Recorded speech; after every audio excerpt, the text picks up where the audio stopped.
Hello and welcome. I'm Maggie Meggs, and I'm privileged to be the director of the Forest Dwelling program, Spirituality for Our Wisdom Years, here at Oblate School of Theology.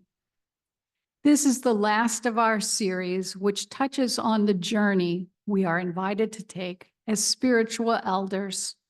In this series, Emerging from the Forest, Becoming a Wise Elder, I invite you to allow these ideas to open you to the living presence of God as the one who loves and transforms you in ways that will allow you to love and transform others through your wisdom. And so we open with this prayer from Henry Nouwen.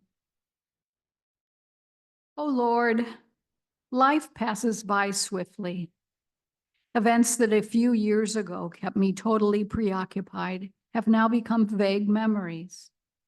Conflicts that a few months ago seemed so crucial in my life now seem futile and hardly worth the energy. Inner turmoil that robbed me of my sleep only a few weeks ago has now become a strange emotion of the past. Books that filled me with amazement a few days ago now do not seem as important. Thoughts that kept my mind captive only a few hours ago have now lost their power and have been replaced by others. Why am I continuously trapped in this sense of urgency and emergency? Why do I not see that you are eternal, that your kingdom lasts forever, and that for you 1,000 years are like one day? O Lord, let me enter into your presence and there taste the eternal, timeless, everlasting love with which you invite me to let go of my time-bound anxieties, fears, preoccupations, and worries. Lord, teach me your ways and give me the courage to follow them. Amen. As a reminder, Father Ron Rolheiser and his team developed this program with the intent to offer spiritual seekers a container for the important work of entering a deeper spirituality more attuned to the life of an elder. Although they borrowed from the Hindu model, wherein seekers who were finished with the demands of raising children and careers would leave home and study in the forest with spiritual masters, it is simply not practical in Western society to do that. In whatever form it takes, at this stage of life, we are turning away from the world's business, so to speak, and devoting more time to reflection and study. I think it's wonderful that there are programs from the major religious traditions that are doing similar work, and we all benefit from the shared wisdom. One book that I think is helpful is William Bridges' book, Transitions: Making Sense of Life's Changes. In it, he uses the myth of Odysseus, the Greek hero of the Trojan War, to speak about the lessons of the homeward journey after that war was over. Bridges writes, Odysseus is older than many of the other warriors, a middle-aged married man and the father of a nearly grown son back on the island of Ithaca. On a literal level, the tale that bears his name tells about the mysterious setbacks that cause his 3-week homeward journey to become a 10-year journey. But on a deeper level, it tells about another kind of journey. This is no simple trip, but rather the journey of personal transformation that becomes possible after you have done the world's business for long enough. It is an important shift during life's second half, which is not the same as our retirement because it's a transition into something, not just a transition from something. The developmental process at this point seems to be akin to ripening, which incidentally is a term that the Buddhist writer Kathleen Dowling Singh uses in her book, The Grace of Aging. Like Singh, Bridges further makes the point that this ripening is a time filled with mystery. He says, "The transitions of life's afternoon are more mysterious than those of its morning. And so we have tended to pass them off as the effects of physical aging.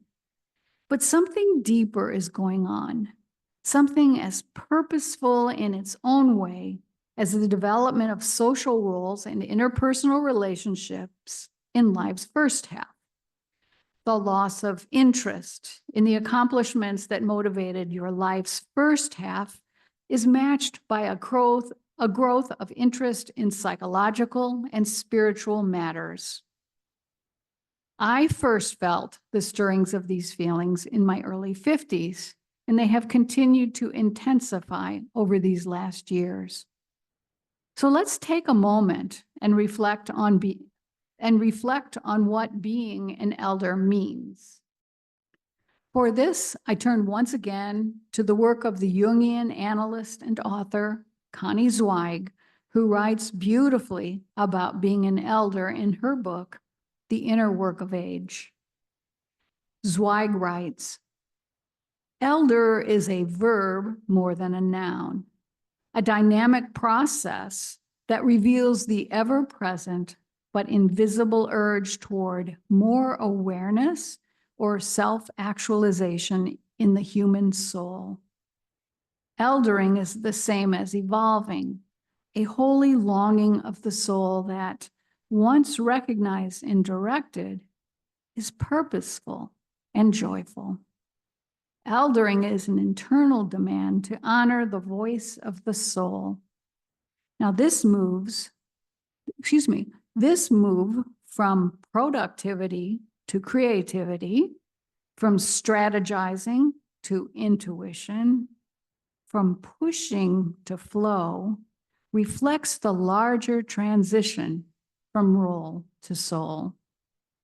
Whether we call the new direction a greater authenticity, a growing wisdom, or a newfound freedom, it reprioritizes our values, energies, and actions as aging erodes our masks. Elders know how to listen because we know how to quiet our minds and be present. And we know how to be, not to be a hero, a mother, a CEO, just be. And elders know the end is near. We have a sense now of the privilege of age. We have a sense now of how small we were back then, how overcome we were by small things, how used we were by small purposes. And we have a sense that the heroic ego's mission is over, that the culture's teachings about endless work, endless striving, and endless growth no longer pertain. Now, I want to point out that Zweig's emphasis here is something that many, if not most people who are aging, will not feel drawn to. If you are, it's because you are lucky enough, if I may say it that way, to be a spiritual seeker, a person drawn to a deeper understanding and living of the spiritual and religious teachings of your particular faith tradition. There are many good people who attend church or go to temple or pray 5 times a day in the Muslim tradition, who cherish their teachings and faithfully follow them. But they are not necessarily drawn to becoming a wise elder, moving into new and mysterious territory, into a maturing spirituality which is much more spacious than earlier understandings. For those in the Christian tradition, let's turn to the idea of a more mature understanding and living out of the gospel. For this, I turn once again to the wisdom of Father Gregory Boyle. As you may remember, Father Greg has focused his ministry on working with gangs, or homies as they call themselves, offering them the radical love that he sees as the marrow of the Gospels. These men and women, many of whom have been brutalized by a wounded family and largely unforgiving culture, are taught a new message, that they are, in fact, unshakably good at their core, worthy of total and absolute forgiveness, and that God simply delights in who they are. And so it is for you and everyone else. God loves from the perspective of wholeness, embracing us as we live and act in the brokenness of the world. As elders, we are called to recognize and embrace ourselves and others more in terms of wholeness, not denying the reality of our wounded and self-absorbed behavior, but seeing through it all to the core of our God-filled souls. I must admit that I struggle with this one, sometimes even on an intellectual level, but something within me knows that it is true. Boyle is a remarkable man, that though I doubt he would say that of himself. And I encourage you to watch his talks on YouTube if you can't hear him speak in person. Certainly his books will also inspire you. My favorite is Forgive Everyone, Everything. In it, he exhorts us to open our hearts to include everyone as worthy of God's love, forgiveness, mercy, and compassion. And as elders, I think we are now in a position to wrestle with this paradox of the truth of very bad human behavior and our sometimes hidden goodness, which in our tradition we call the indwelling Christ.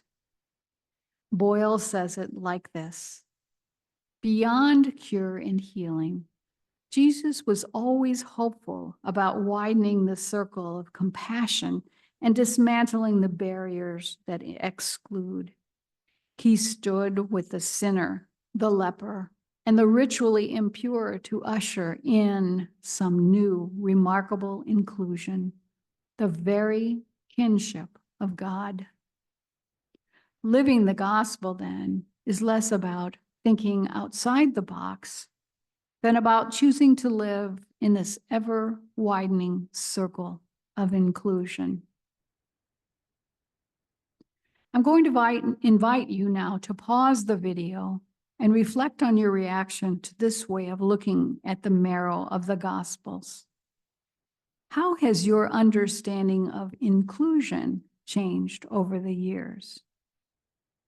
What within yourself do you still tend to exclude as being worthy of God's love and forgiveness?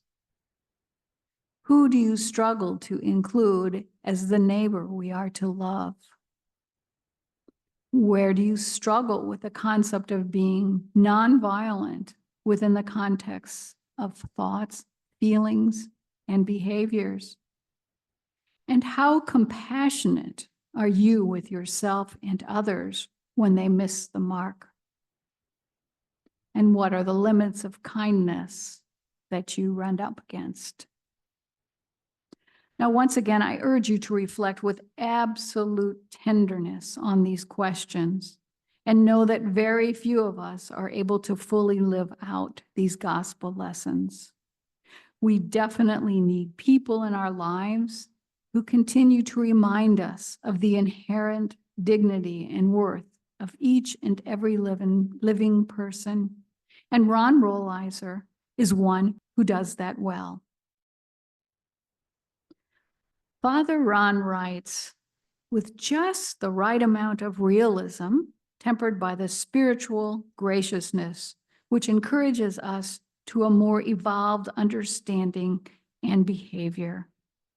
He writes of this current plague of incivility.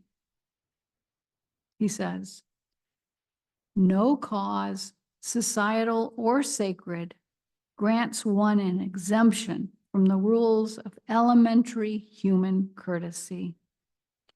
Many people argue against this, pointing out that Jesus himself could be very harsh with those who opposed him. Harsh he was. Disrespectful and discourteous he was not.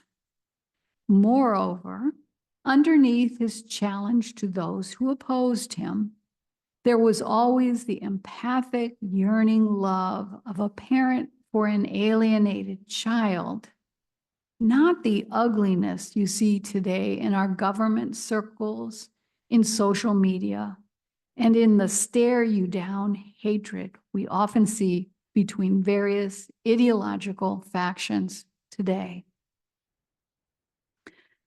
Now, I know that I am guilty of being judgmental and having strong opinions about some things, and I am seriously trying to pay attention to how, when, and why I express those opinions. It's quite tempting to commune with the mass disrespect we see all around us. As elders, we must seek to deliver our messages and voice our opinions in a strong but respectful way. It's time to hold ourselves to a higher standard. For me, some days are better than others in this regard, but I am committed to working with this. I invite you now to pause and reflect on your own tendency toward being disrespectful. What triggers you into this behavior? And what helps you to be more respectful? Are there some conversations that are best avoided until you can listen and respond with respect? Knowing that is wisdom. Now for some ancient wisdom that is humbling but helpful. Marcus Aurelius said, whenever you are about to find fault with someone, ask yourself the following question. What fault of mine most nearly resembles the one I am about to criticize? I remember as a child being taught that people in glass houses shouldn't throw stones. And then I watched while the adults threw stones at each other, not knowing that I often saw the same behavior in each of them. Now, as an adult myself, I'm being awakened in a humbling way to being blind to many of my own faults. As an elder, it's essential to come to terms with the natural state of human affairs, that we are all flawed. This then becomes the opportunity to practice the unconditional love that Jesus and other masters in spiritual traditions have modeled for us. I invite you to pause and reflect on your own relationship with criticism, with fault finding. How kind are you when you see a flaw in someone or in yourself? As I have become more compassionate with my flaws, I'm more willing to be compassionate with others. And once again, Ron Rolheiser says this in a realistic and truly loving way. He reminds us that our Christian teachings on morality are meant to be a reminder of the dignity bestowed on all of us by God. He writes, morality is not a command, it's an invitation, not a threat, but a reminder of who we truly are. He says, we all have two souls, two hearts, and two minds. Inside each of us, there's a soul, heart, and mind that's petty, that's been hurt, that wants vengeance, that wants to protect itself, that's frightened of what's different, that's prone to gossip, that's racist, that perennially feels cheated. But there's also a big-hearted person inside each of us, someone who wants to warmly embrace the whole world beyond personal hurt, selfishness, race, creed, and politics. We are always both grand and petty. Now, Rolheiser is reminding us that no one needs to be all good to be loved. Though we might like to do so, we can't divide the world into neat little packages of all good or all bad. All of us are some of each, and all of us are worthy of love and dignity as children of God. Let's finally give up our limiting notion of needing to be perfect in order to be seen as whole and beloved. Perhaps you're aware of what is meant by our shadow self, but in case you aren't, Connie Zweig and Jeremiah Abrams have gathered a collection of essays from a wide range of authors in their book, Meeting the Shadow, the Hidden Power of the Dark Side of Human Nature. In their introduction to the shadow, they write, "The personal shadow develops naturally in every young child. As we identify with ideal personality characteristics such as politeness and generosity, which are reinforced in our environments, we shape what W. Brew Joy calls the New Year's resolution self. At the same time, we bury in the shadow those qualities that don't fit our self-image, such as rudeness and selfishness. The ego and the shadow then develop in tandem, creating each other out of the same life experience. All the feelings and capacities that are rejected by the ego and exiled into the shadow contribute to the hidden power of the dark side of human nature. However, not all of them are what we consider to be negative traits. Jungian analyst Liliane Fry-Rohn says, the shadow retains contact with the lost depths of the soul, with life and vitality. The superior, the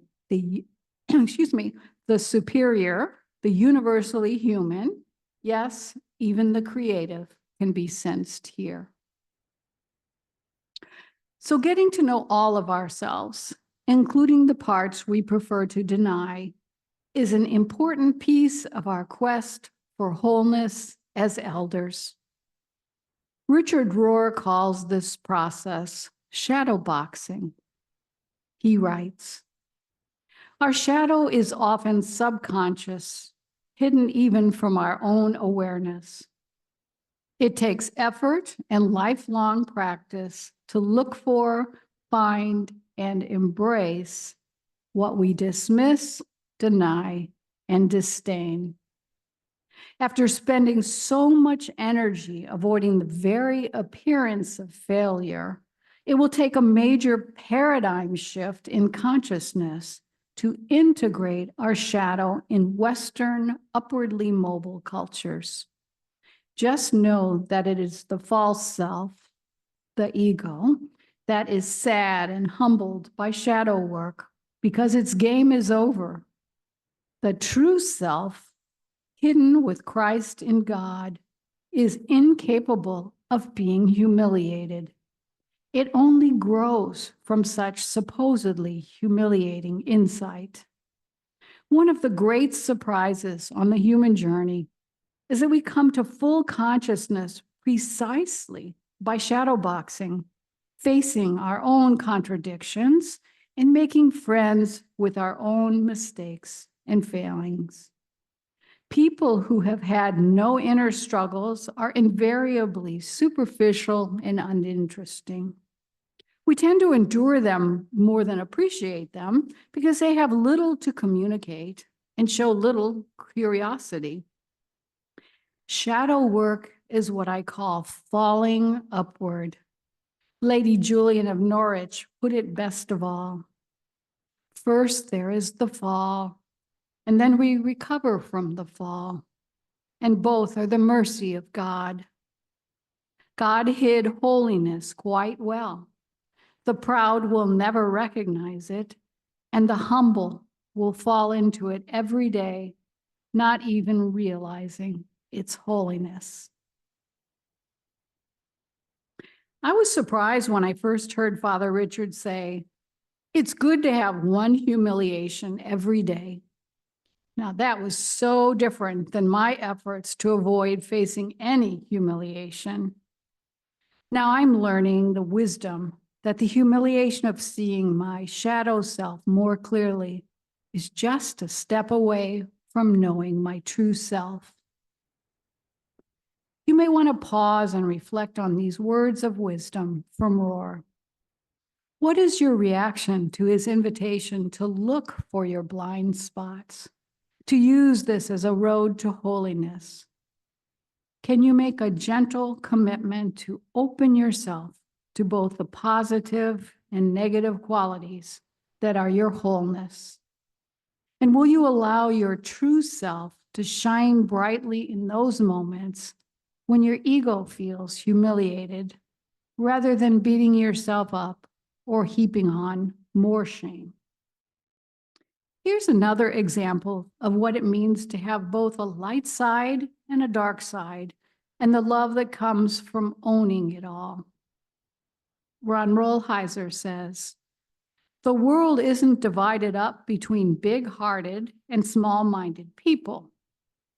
Rather, our days are divided up between those moments when we are big-hearted, generous, warm, hospitable, unafraid, wanting to embrace everyone, and those moments when we are petty, selfish, over-aware of the unfairness of life, frightened, and seeking only to protect ourselves and our own safety and interests." And on a humorous note, I love this quote from Scott McMillan. He said, "I think Jesus telling Peter he'd deny him 3 times was an example of him saying, 'Dude, you've got a shadow.'" Rolheiser is reminding us that mature spirituality asks us to move into the shadows to uncover and be compassionate with the paradoxes living within us all. It's a way to be inclusive rather than to marginalize ourselves and others when we encounter those unpleasant and harmful human characteristics. I also think it's safe to say that while most people abhor war, it's important to realize that we all have within our shadow this propensity for war.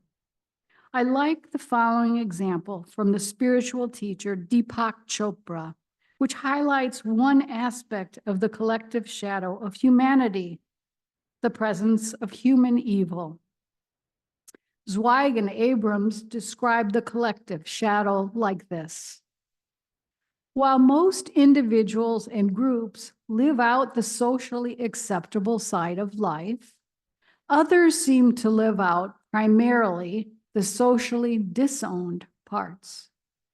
When they become the object of negative group projections, the collective shadow takes the form of scapegoating, racism, and enemy-making. The hypnotic power and contagious nature of these strong emotions are evident in the universal pervasiveness of racial persecution, religious wars, and scapegoating tactics around the world. In these ways, human beings attempt to dehumanize others in an effort to ensure that they are wearing the white hats, and that killing the enemy does not mean killing human beings like themselves. Repelled yet drawn to the violence and chaos of our world, in our minds, we turn these others into the containers of evil, the enemies of civilization. I think there's a lot to think about how this is showing up in today's world. Chopra tells this compelling story. One time, the noted Indian spiritual teacher, J. Krishnamurti, was giving a talk, and someone in the audience stood up to ask a question. I want peace in the world. I abhor war. What can I do to bring about peace?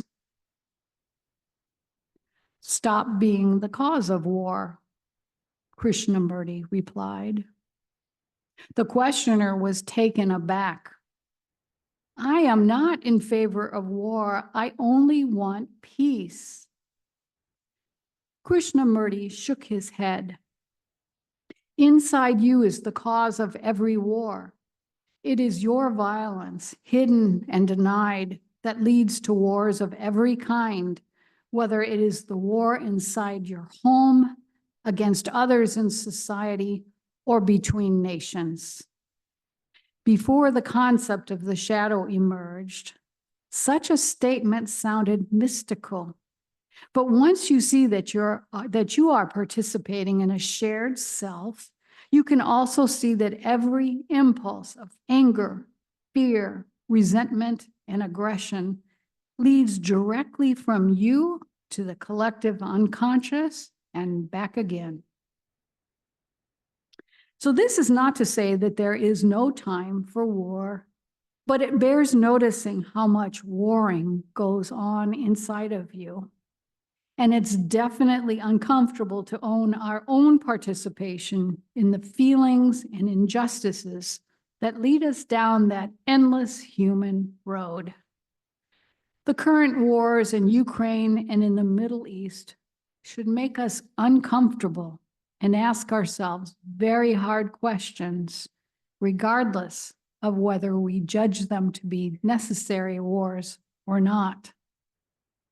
Perhaps equally disconcerting, but more personal, is to ask ourselves what roles we play in our family and community wars if there's ongoing conflict in them. Elders, let's become mindful of the unconscious and conscious impulses of anger, fear, resentment, and aggression, and do what we can to illuminate another way through the darkness and pain. I kept running away from my darkness until I understood that in it I would find my freedom. This poem is a lovely inspiration to face your failings and find your hidden goodness in the darkness. Like many of you, I have struggled to come to terms with my less than admirable qualities, often ruminating about them, especially in the middle of the night. One night recently, I woke up feeling distressed over my failure to be the ideal person I wish to be. I laid there, reciting once again my failings, and all of a sudden I felt them all, but not just my personal failings. It was like the energy of all the bad, as well as all the goods in the world were swirling around, present in my torso area. All of it was there within me, whether I had done that particular thing or not. Wars and murders, envy, hatred and greed, along with heroic and selfless acts and beautiful babies being born and deaths. You name it, the whole of human life happening right there in some mysterious way within me. It was not sugar-coated. It felt very painful and lamentable, but surrounding all of it was the sense of being loved, of being held in the arms of a loving God. And I felt this incredible serenity in the midst of the reality of an imperfect world and an imperfect me. Light and dark in one and all. It's an experience that has kept me grounded in the truth that God loves unconditionally, not just the good or the deserving. Now, when I start my habitual recitation of real and imagined failures, I know it to be a partial tale, and the pain is tempered by a higher truth that I experienced in a mystical but real way. I believe strongly that as elders, when we pursue this truth of our light and our darkness in some mysterious way, God's light shines through just when we need it. On this next slide, I'm going to highlight the darkness of arrogance, not only because I have my fair share, but because I think that our world is now full of an unconscious arrogance that is fueling much of our incivility and division. In his essay on the importance of healthy humility, Lawrence Sell writes, "For me, humility has come through recognizing the subtle ways in which arrogance permeates my life.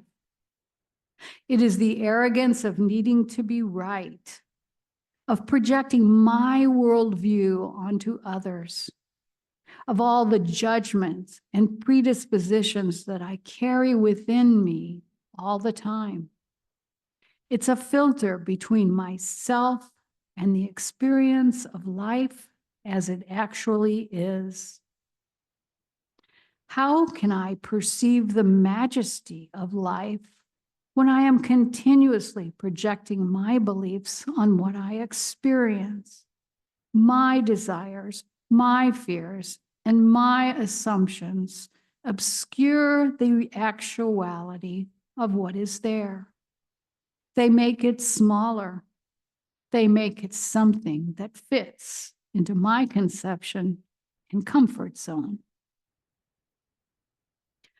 Sell's essay helped me to see just how subtle but powerful arrogance can be. I loved when Emmett found this wonderful illustration of a ritual many Christians participate in during the liturgical year. It reminds us that we must learn to metaphorically wash the feet of our neighbors, ones I like and ones I don't, on a daily basis.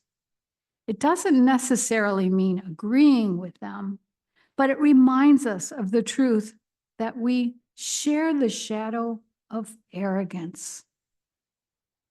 We all fight to be right because there is something seductive and powerful in that stance. You may want to pause the video and reflect on how arrogance shows up in your daily life. I know that the topics I've touched on so far in this video are a bit heavy, so I will now shift to some ideas and resources that will help you to connect with the higher source of wisdom within you. I will start with a couple today and continue with more in the next video. Our first resource leads us to wisdom herself, Sophia as she's called in the Christian scriptures. Within her is a spirit intelligent, holy, unique, manifold, subtle, active, incisive, unsullied, lucid, invulnerable, benevolent, sharp, irresistible, beneficent, loving to humankind, steadfast, dependable, unperturbed, almighty, all-surveying, penetrating, all-intelligent, pure, and most subtle spirits. For wisdom is quicker to move than any motion. She is so pure, she pervades and permeates all things. She is a breath of the power of God, pure emanation of the glory of the Almighty. Hence, nothing impure can find a way into her. She is a reflection of the eternal light, untarnished mirror of God's active power, image of God's goodness. I will be sharing 2 of Joyce Rupp's prayers from her book, Prayers to Sophia, later in this video and the next. And I hope it will inspire you to find your own path into a relationship with the divine feminine. This may not be of interest to some and is certainly not necessary, but I'm going to suggest that as elders, we may be ready to make space for the feminine aspect of the divine. I invite you to ponder this scripture and invite wisdom into your hearts and minds. She can show up in most mysterious ways as a guide for you. I know she has for me. Now here's a lovely poem that is a gentle reminder of our shared humanity. Resolve to be tender with the young, compassionate with the aged, sympathetic with the striving, and tolerant of the weak and the wrong. There will be times in your life when you will have been all of these. I've recently become aware of the writings of Maria Jose Habde, who was a Native American and a Franciscan sister. Her work is delightful and offers wisdom from both traditions. As older adults, we begin the process of downsizing, giving away what we no longer need. And this practice she shares is a lovely way to think of spiritually and materially recycling all the gifts we have received. She writes about it in her book, Simple Living, The Path to Joy and Freedom. Taking inventory is a good time to introduce you to the great Native American spirituality practice of giveaway. The principle of giveaway is to always have your hands open to a gift. Either you're giving it or you're receiving it with the possibility of giving it again. You never receive a gift with a clenched hand. If someone hands you a gift, you never put your fingers around it. That would say, I'm holding. Hold it in an open hand to look at it. As you look at it, you wonder if it should rest with you or if it should rest with someone else.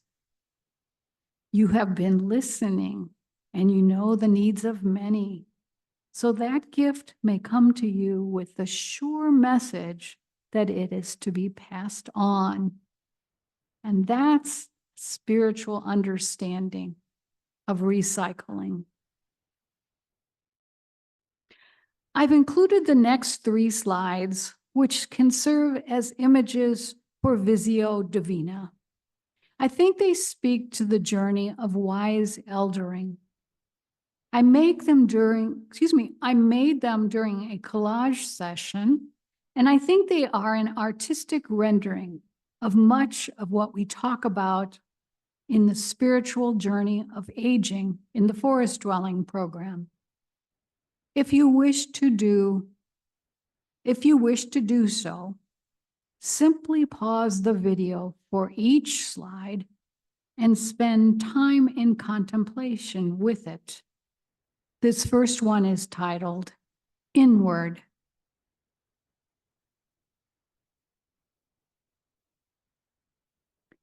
The next is Onward. And the final is Last Journey. As mentioned earlier, I will finish today's video with this prayer from Joyce Rupp's book, Prayers to Sophia. Unconditional lover, the days fly by. I run to catch my breath. Underneath my hurry and rush, smug judges try to take over. They speak with resentment, chiding voices of envy and scorn. They rule harshly against others, unleash their poisonous tongues, and pronounce their deadly decisions with unkind, critical judgments. Great heart of love, help me to look with soft eyes upon all who are a part of my days. Break through the barriers of my scrutinizing views. Transform my inner landscape into a peaceful place of acceptance. Pull back my projections and criticisms. Replace my mean measurements and my biased expectations with an openness that allows others to be without conformity to my censure. Restore the simple acceptance that was in my heart when I was newly birthed. Cleanse me of the cultural standards that soil my perceptions and keep me from being kind. Amen. Thank you so much for being part of this video. May you find the presence of wisdom as you lovingly bring your darkness to the light of God. See you next time.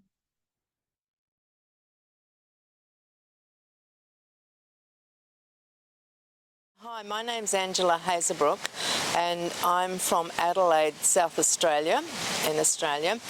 And I joined the Forest Dwellers program 18 months ago.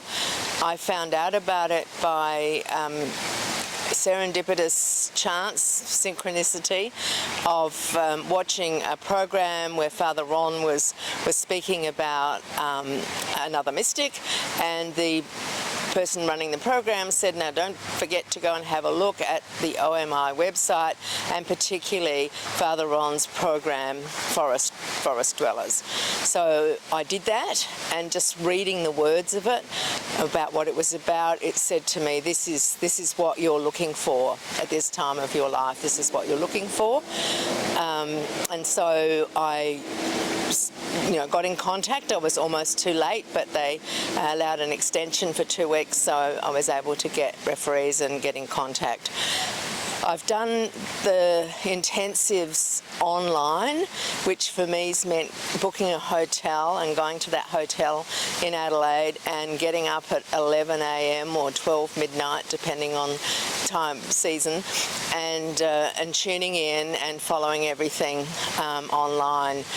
And I have got an enormous amount of knowledge, new knowledge, but also affirmation of things that were emerging in me anyway. And when I hear someone like Marilyn or Anne Hallersley or Father Ron talk about it, you go, okay, this is important for me right now. It's important for the people around me.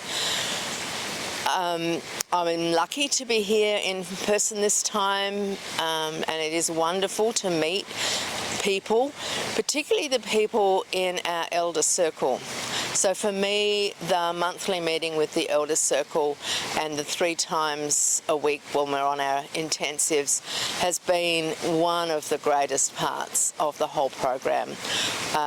We've got a very skilled facilitator of our elder circle in Mary Jo, and And it seems like sometimes we think that maybe the programs brought this on us, but each one of us has had some difficulty health-wise or family relationship-wise or whatever during the last 18 months, and we've become such a strong support group for each other, even though most of us, well, at least half of us have always been online and the other half have been here in person. So it proves to me that technology doesn't have to be a barrier to participating, and that in fact the online, you can form a deeper relationship with people that you've never actually physically met by sharing your stories online. That's been very important. It is lovely to be here and meet some of my elder circle online, but we're still not all here, and yet we are all together in what we're doing. I think one of the other things, when I first started, I felt I had to read every book that was mentioned, and I got kind of overload of too much stuff all coming in, and I'm failing. I remember saying one of the early sessions, I'm failing, I haven't read anything other than this one on the reading list. But what I've learned is what's happened is I've been given this incredible source of resources that I can dip into and dip out of. Something someone else loves, I won't like. Something I like may help someone else, but mostly it will help me. And it might lead me on some kind of what would look like a tangential exploration, but all of that's been really, really helpful for me. So, you know, it's just been the best 18 months of my life, spiritually and in my own person, in how I feel about myself, sort of strong and confident and glad to be me, and accepting of the me that is aging and is not as mobile and not as quick to do things as I used to be, knowing that's a normal part of living, and the preparing to be generous in giving the rest of my life away so that others may benefit from it.